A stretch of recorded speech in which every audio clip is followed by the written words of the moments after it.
Research कर पाऊँ तो वो बेटर होगा मेरे लिए, क्योंकि पॉलिटिकल साइंस मेरे लिए एक ऐसे सब्जेक्ट है जो अगर आप 10 आवर भी बोलोगे कि आखिरी जब से मैं लाइब्रेरी ज्वाइन की थी, मैं English newspaper the Indian express पढ़ना रोज़ शुरू कर दिया था।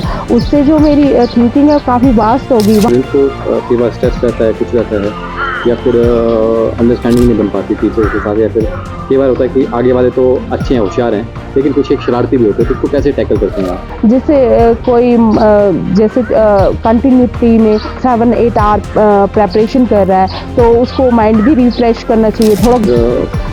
स्टूडेंट्स के पेरेंट्स के लिए क्या मैसेज है? फिर क्या हुआ, मैंने आपको बताया, मैंने बहुत सारे कंप्यूटर के कोर्सेज कर रखे थे, फिर फैशन डिज़ाइनिंग की, फिर उसके बाद बीएससी ख़त्म हो गया मेरा, और देन फिर क्या हुआ, फिर मैं मास्टर्स लग पड़ी करने पॉलिटिकल साइंस में। फिर मेरे ऐसे ही माइंड में आया, और मेरी एक नॉन थी लाइब्रेरी में कि उसका नाम था नीलम, तो उसने एक बार ऐसे बोला कि यार आकृति चल पीजीडीसीए करते हैं, और फिर मेरे माइंड में भी आया कि हाँ ये बोल रही है तो कर लेते हैं। पर कोइंसिडेंटली क्या हुआ कि थॉट उसका था पीजीडीसीए करने का, पर वो बेचारी कर नहीं पाई और मैंने कर लिया। उसका उसने ऐसे मेरे को सजेशन दिया, और मैंने ऐसे ही बाय मिस्टेक ही एडमिशन ले ली और पीजीडीसीए लग पड़ी करने, और बस फिर मास्टर्स भी साथ में कर ली, पीजीडीसीए भी साथ में कर लिया, पहले से डिप्लोमे कर रखे थे कंप्यूटर लाइन में, और बस फिर ऐसे हुआ। उसके बाद कॉम्पिटिटिव एग्जाम भी देती गई, काफ़ी कॉम्पिटिटिव एग्जाम मैं दे चुकी हूँ, अराउंड 100 एग्जाम तो मैं दे ही चुकी हूँ आज दिन तक बात करूँ तो। और कई बार ऐसा भी हुआ है कि हाफ मार्क्स से छूटा है कॉम्पिटिटिव एग्जाम, कई बार हुआ है 1 मार्क्स से छूटा है, 2 मार्क्स से छूटा है, लेकिन ये है कि कॉम्पिटिटिव एग्जाम देते वक्त भी हमें काफ़ी एक्सपीरियंस होता है। तो एक्सपीरियंस मुझे काफ़ी हो चुका है कि कौन से एग्जाम का कैसा पैटर्न है। तो पिछले साल मैंने फर्स्ट टाइम नेट का एग्ज़ाम भी दिया था, तो उसमें भी 2-4 टॉपिक जो है वो मैं अगेन रिवाइज़ नहीं कर पाई थी, इस वजह से मेरा लैक हो गया वो। तो इस बार फिर मैंने नेट पॉलिटिकल साइंस फिल किया है, और जो एग्ज़ाम मेरा 18 जून को है। और पॉलिटिकल साइंस वाले मैं बात करूं कि मैंने पॉलिटिकल साइंस क्यों चूज़ किया, एक्चुअली रीज़न था कि पॉलिटिकल साइंस मुझे इसलिए भी इंटरेस्टिंग लगता था, जो हम कॉन्स्टिट्यूशन के बारे में पढ़ रहे हैं, हम अपने राइट्स को जान रहे हैं, हम अपनी फंडामेंटल ड्यूटीज़ को जान रहे हैं, हम हमारे राइट क्या है, हमारे आर्टिकल्स क्या है कॉन्स्टिट्यूशन में, हमने कौन सी कंट्री से कौन से आर्टिकल और राइट्स अडॉप्ट किए हैं, वो सब हम जान रहे हैं। और अपनी ड्यूटीज़ को इवन हमें पहले पता ही नहीं था कुछ भी कि हमारी ड्यूटीज़ क्या है, हमारे कॉन्स्टिट्यूशन में हमें क्या राइट्स मिले हैं, जैसे राइट टू फ्रीडम है, राइट टू एजुकेशन है, राइट टू स्पीच है, राइट टू एक्सप्लॉयटेशन है।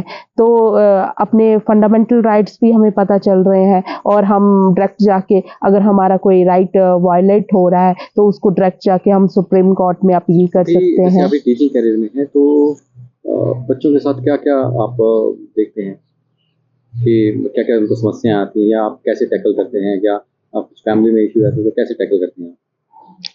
बच्चों के साथ एक ही समस्या आती है कि उनको याद तो वो करते, कई बच्चे जो होते हैं पढ़ने के लिए अच्छे होते हैं, नो डाउट, पर उनको प्रॉब्लम क्या आती है, उनको राइटिंग पैटर्न का पता नहीं होता, क्योंकि हमें नहीं पता था, मुझे जाके मास्टर्स में जाके राइटिंग पैटर्न का पता चला।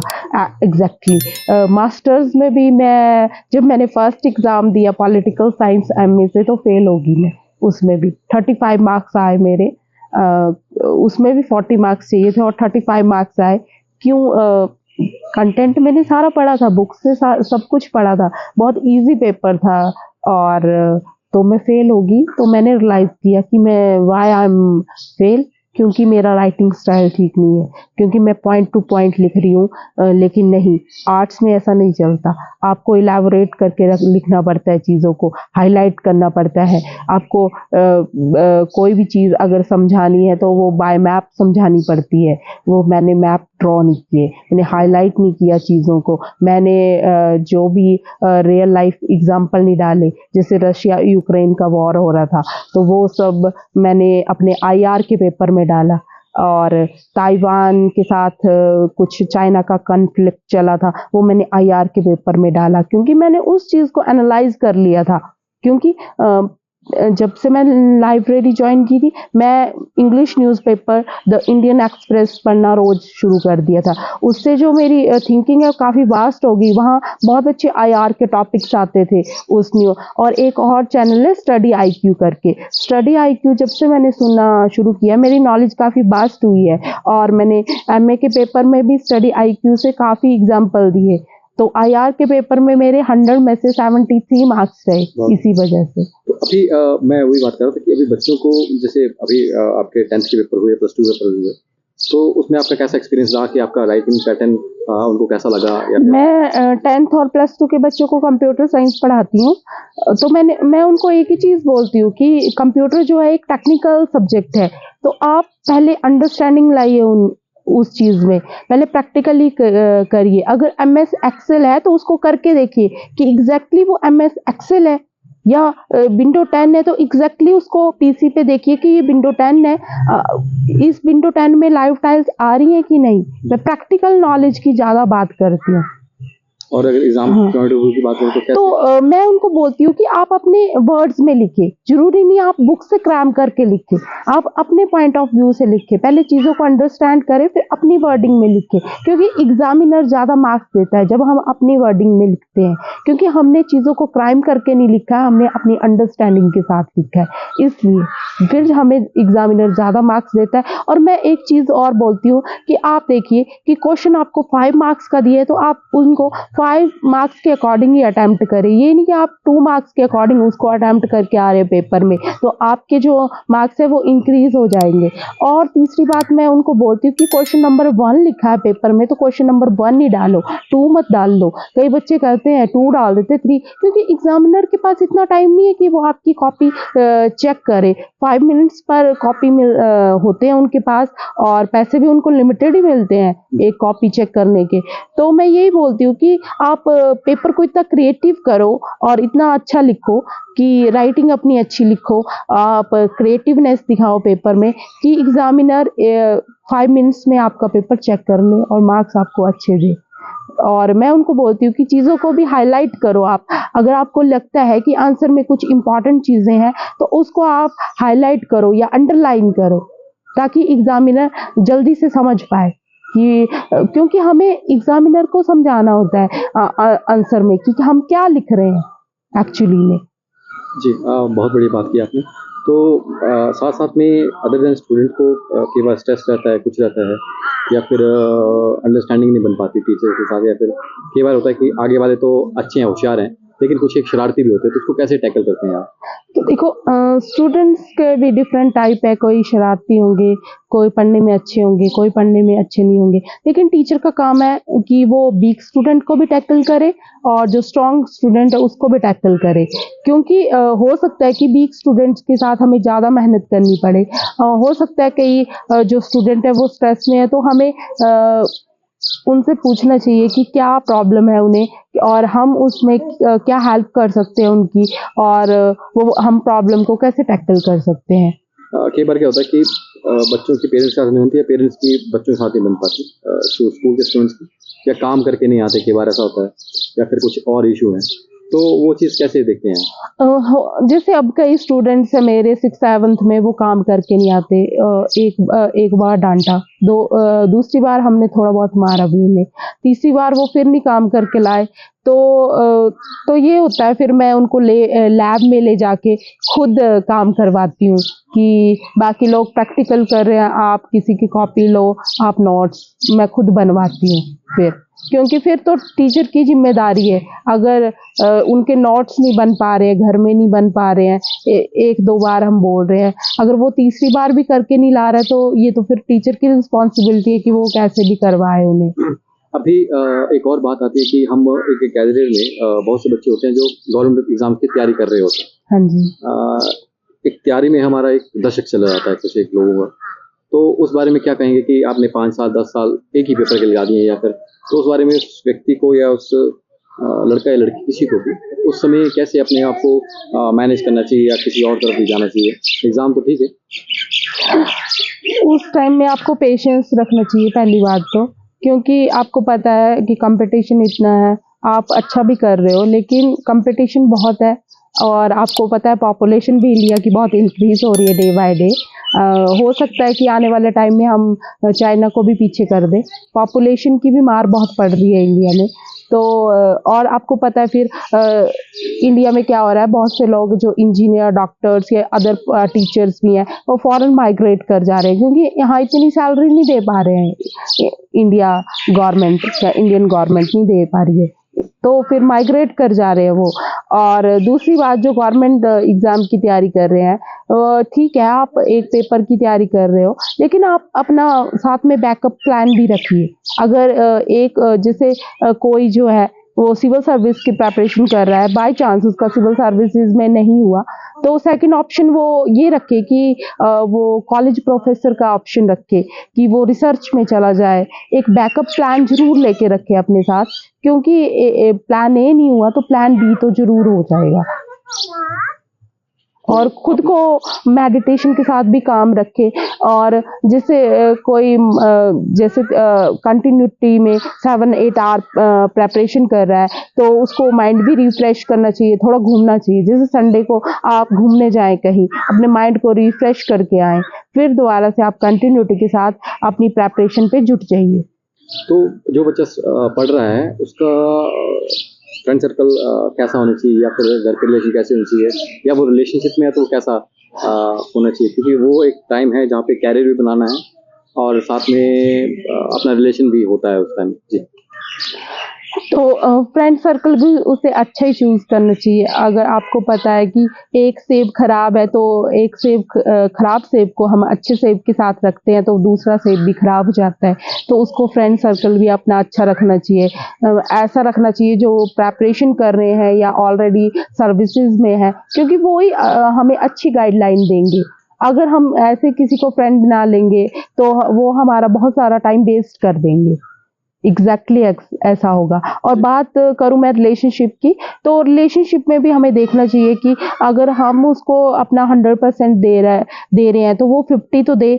ऐसा ना हो कि वो हमारे साथ धोखा कर रहा हो, या हो सकता है उसके मल्टीपल रिलेशनशिप्स हो और आपको वो एक बैकअप ऑप्शन रख रहा हो, तो वो चीज़ भी गलत है। और अगर आप रिलेशनशिप में हो तो आपको देखना चाहिए कि आपका पार्टनर आपको कैसे सपोर्ट कर रहा है, कि एक्चुअली में वो सपोर्ट कर रहा है कि नहीं, कि बस वो बातें कर रहा है और आपका टाइम वेस्ट कर रहा है। अगर आप बैड या रॉन्ग रिलेशनशिप में जाते हो तो आपका बहुत सारा टाइम वेस्ट हो जाएगा, और आपको पता है गया हुआ टाइम कभी वापस नहीं आता। और डे टू डे लाइफ में मैं स्टूडेंट्स को भी यही बात समझाती हूँ। कई मेरे स्टूडेंट्स हैं जो मेरे पीरियड में कई बार 5 मिनट्स लेट आते हैं, 10 मिनट्स लेट आते हैं, तो मैं उनको डांटती हूँ। क्यों डांटती हूँ? मैं बोलती हूँ कि आपने 5 मिनट्स वेस्ट कर दिए, क्योंकि जब हम कोई बस या ट्रेन लेते हैं वो 1 सेकंड से या 1 मिनट से छूट जाती है, तो 5 और 10 मिनट्स तो बहुत ज़्यादा है। तो मैं वैल्यू ऑफ टाइम भी समझाती हूँ स्टूडेंट्स को, और वैल्यू ऑफ डिसिप्लिन भी। कई स्टूडेंट्स जो है अपनी बुक्स या नोटबुक्स लैब में छोड़ जाते हैं, तो मैं उनको समझाती हूँ कि आप क्यों उनको छोड़ के जा रहे हो, आपकी रिस्पॉन्सिबिलिटी है। अगर आप लेके आ रहे हो तो आप लेके भी चाहिए। डिसिप्लिन मेंटेन तभी रहेगा। और अगर आपके पास टाइम की वैल्यू नहीं है तो आप लाइफ में बहुत पीछे चले जाओगे। तो अभी आपका फ्यूचर कैसे देखते हैं आपकी, कैसा हो, या फिर एज ए कैरियर आप क्या सोचते हैं? एज अ फ्यूचर तो अभी मैं यही सोचती हूँ कि मैं रिसर्च फील्ड में जाऊँ। हाँ जी। मेरे को ऐसे लगता है कि अगर मैं पॉलिटिकल साइंस में रिसर्च कर पाऊँ तो वो बेटर होगा मेरे लिए, क्योंकि पॉलिटिकल साइंस मेरे लिए एक ऐसा सब्जेक्ट है जो अगर आप 10 आवर भी बोलोगे कि आकृति पढ़ ले, 10 आवर पॉलिटिकल साइंस ही पढ़, तो मैं बोर नहीं होती। और मेरे को फिलोसफर पढ़ना, वेस्टर्न फिलोसफर बहुत अच्छे लगते हैं। मैकियावेली को मैं अपना गुरु मानती हूँ, क्योंकि द प्रिंस बुक में उन्होंने लिखा है कि एक राजा को बहुत चतुर चालाक होना चाहिए, क्योंकि प्रजा भी कभी उसके साथ विश्वासघात कर सकती है। कोई सर्कमस्टांसेस ऐसे आ सकते हैं, बाढ़ आ गई, बारिश आ गई, तब भी एक राजा को तैयार रहना चाहिए, हर कंडीशन में तैयार रहना चाहिए। तो और आपने चाणक्य को पढ़ा? हाँ जी, चाणक्य की भी नीति वही थी, लेकिन चाणक्य को मकाबली भी बोला गया।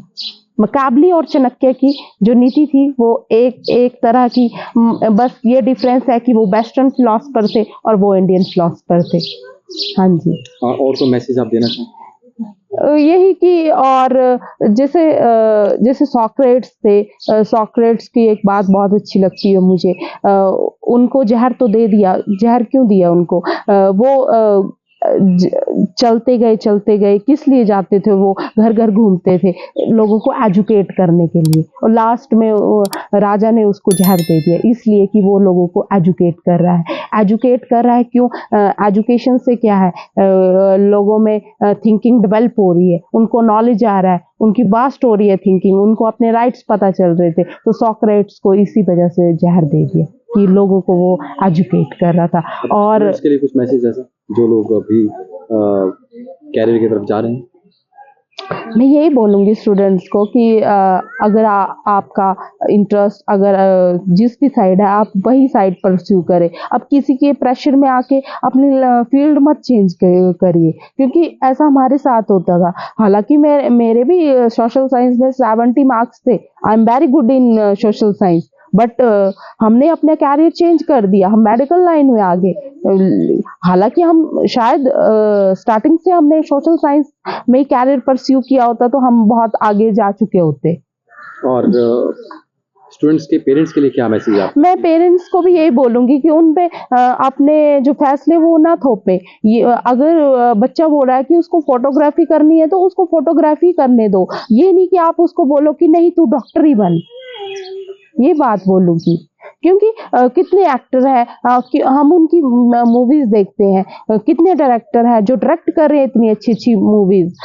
तो हम मूवीज देख रहे हैं, हम एक्टर्स को देख रहे हैं, हम डांसर्स को देख रहे हैं। तो कोई भी प्रोफेशन बड़ा छोटा नहीं होता, प्रोफेशन होता है, चाहे वो टीचिंग का हो, चाहे वो डॉक्टर का हो, चाहे वो एक्टर का हो, वो डायरेक्टर का हो। कोई भी प्रोफेशन मेरे हिसाब से छोटा बड़ा नहीं है। ठीक है, थैंक यू मैम।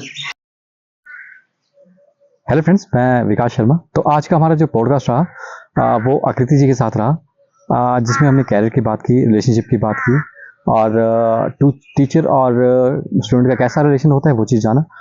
हमने बहुत सी चीज़ें हम इसमें डिस्कस की हैं। आप जान सकते हैं कि कैरियर का जो पाथवे है उसमें कैसे कैसे आप अपना डिसीजन ले सकते हैं। पेरेंट्स के लिए भी इसमें मैसेज देने की कोशिश की गई है। तो मैं सजेस्ट करूंगा कि आप इस वीडियो को देखें और लाइक और शेयर करें, और जितने ज़्यादा को शेयर करेंगे उतना अच्छा रहेगा।